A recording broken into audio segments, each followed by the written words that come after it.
Chers collègues, salam alaikum.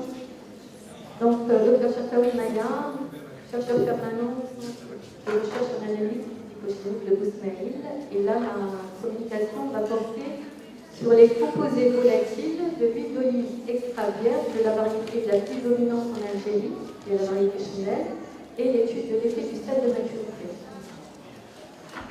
Comme vous le savez, l'huile d'olive occupe une place importante dans l'alimentation traditionnelle des pays méditerranéens.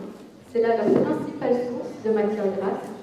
L'huile d'olive est caractérisée par ses propriétés nutritionnelles, notamment sa composition d'acides gras, sa richesse en antioxydants, ce qui va lui conférer des propriétés thérapeutiques importantes à usage thérapeutique pour la prévention de nombreuses pathologies. Mais l'huile d'olive est surtout également appréciée pour son goût, pour être attaquée par l'acide hydrolase pour former l'acide linolénique et alpha-linolénique.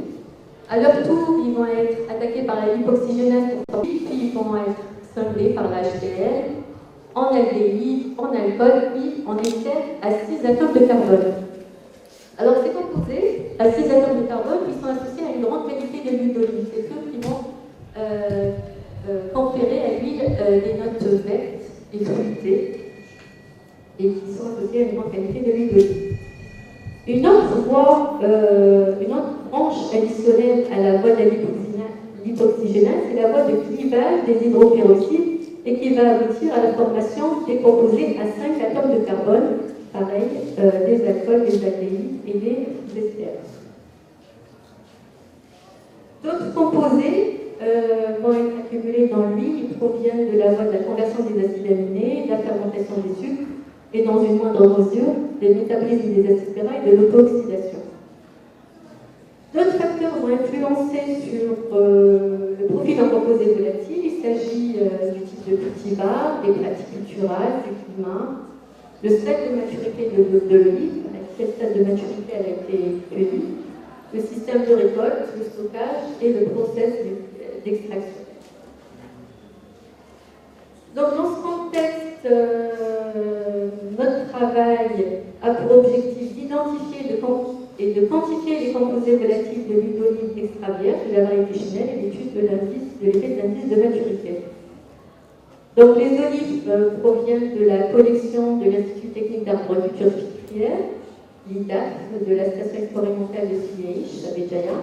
La collecte des olives s'est faite à 4 stades de maturité, allant d'un indice de maturité de 3 à 6,2. Alors sur 3, on est sur un fruit avec une peau rougeâtre à violacée, avec une pulpe blanche, et à l'indice de maturité 6,2, on est sur un fruit avec une peau noire et une pulpe violette, mais qui n'est pas éloignée. La collecte s'est faite manuellement et l'extraction de l'huile a été réalisée après 24 heures de stockage des olives et l'extraction de l'huile a été réalisée à l'oléodoseur. L'analyse des composés volatiles, c'est réalisé par la méthode de micro-extraction en phase solide en espace de tête, HSPME. Donc l'huile d'olive, les échantillons d'huile d'olive extra vierge sont mis dans un vial fermé par un septum, sous agitation douce, sous une température contrôlée. Et puis on va laisser l'échantillon s'équilibrer, c'est-à-dire que les composés volatiles vont saturer la phase gazeuse. On introduit la fibre SPME, et puis les échantillons vont s'absorber sur la fibre selon leur affinité. Puis une fois concentrés, les composés sont désherbés thermiquement dans un GCMS pour leur identification et leur quantification. Donc, au total, 12 composés ont été identifiés et quantifiés, 10 au premier stade de maturité étudié et 12 aux autres stades. La somme des composés volatiles est de 25,61 mg par litre au premier stade de maturité, puis elle atteint un maximum à l'indice de maturité 4,2 pour atteindre 47,50 mg par litre, puis elle rediminue, plus l'indice de maturité augmente. La somme des composés à 6 atomes de carbone, issus de la voie de la lipoxygénase et associée à une grande quantité d'huile d'olive, donc elle atteint la concentration 16,54 mg par litre. On atteint encore un maximum au deuxième stade de maturité étudié, puis rediminue légèrement. Au niveau des composés à 6 atomes de carbone, c'est les aldéhydes qui représentent la classe la plus prédominante, représentant 80 à 90% de la somme totale des composés à 6 atomes de carbone. Donc on peut le voir plus clairement au niveau diagramme là, on peut le voir plus clairement. Donc la somme des composés à 6 atomes de carbone, on va revenir là-dessus. Donc la somme des 6 aldéhydes par rapport aux esters et aux alcools à 6 atomes de carbone. Donc les 6 aldéhydes sont la classe la plus prédominante et on atteint un maximum au deuxième stade de maturité étudié où on est sur un fruit avec une pulpe noire et une peau blanche. Alors nos résultats sont différents de ceux rapportés sur des huiles espagnoles où la somme des 6 aldéhydes et des composés à 6 atomes de carbone est atteinte lorsqu'on est sur un puits qui tourne du jaune-vert au violacé. Donc, d'autres études sont nécessaires dans d'autres conditions agronomiques pour conforter notre résultat. Alors, au niveau des C6 aldéhydes, nous avons identifié le trans-2-hexanal et l'hexanal. Le trans-2-hexanal, c'est le composé majoritaire dans la composition est la plus importante parmi tous les composés. Si on accord avec la littérature, c'est le composé qui est dont la concentration est le plus importante dans des villes européennes, marocaines ou encore tunisiennes. L'hexanal évolue en fonction du stade, augmente légèrement plus le stade de maturité augmente. L'hexanal peut provenir de deux voies. La voie de la lipoxygénase, l'oxydation de l'acide linoléique, ou aussi l'oxydation chimique. Donc il va conférer à l'huile des notes vertes, mais jusqu'à un certain seuil, sinon on va avoir des flaveurs négatives. Le trans-2-hexane-1-ol est identifié uniquement au deuxième stade de maturité étudiée. Et 2 esters ont été identifiés, le 3-hexane-alkylacétate et l'exylacétate qui n'évoluent pas en fonction du stade de maturité étudié.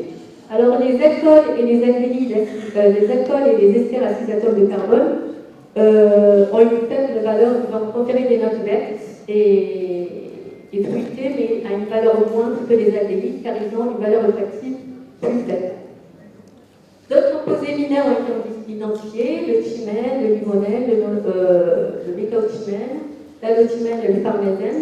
Alors, actuellement, les terpènes seraient considérés comme des possibles marqueurs de caractérisation de l'huile d'olive selon leur origine. Donc là, au niveau de notre étude, on voit que le thymène et le bécaothymène n'évoluent pas en fonction du stade de maturité étudié. Le limonène et l'allothymène augmentent légèrement et le parmésène est identifié uniquement au stade de maturité élevé. le parnasène va être associé, va contribuer à la saveur épicée du huile. Nous avons identifié également le ciméthylsynchétone. Il est issu de la dégradation des caroténoïdes. Il augmente légèrement avec le stade de maturité étudié, la concentration. Il est associé à des notes aussi d'herbe et de verre. L'éthanol, issu de la fermentation des sucres, a été identifié également, mais il ne contribue pas à la rente de l'huile d'olive due à sa faible valeur olfactive. Et enfin, deux marqueurs d'oxydation, le trans-2-heptanal et le nonanal, ont été identifiés, mais à de faibles concentrations, qui sont dues à l'oxydation, qui commence inévitablement lors de la rupture des parois cellulaires. Donc, pour conclure, notre étude a permis de quantifier les composés volatiles de l'huile d'olive de la variété Chenevière. Nous avons identifié 12 composés volatiles et les avons quantifiés. Il existe des différences quantitatives des composés volatiles à différents stades de maturité. La concentration des composés volatiles, les composés acétatones de carbone et le trans-2-hexanal qui sont associés à une grande qualité de l'huile d'olive à une concentration maximale du stade de maturité correspondant à une pluie avec une peau noire et une peau blanche. Mais d'autres études sont nécessaires dans d'autres conditions agronomiques sont nécessaires pour conforter notre hypothèse, pour faire nos résultats. Et enfin, les informations obtenues nous permettent de mieux comprendre le potentiel de nos cultivars et de continuer les recherches pour améliorer la qualité sensorielle de nos huiles. Donc ce travail a fait l'objet d'une publication, donc voici la référence pour avoir plus d'informations. Je vous remercie pour votre attention et je remercie l'Institut technique Montagny d'Italie et l'Institut technique d'arboriculture fruitière d'Italie. Et merci à vous.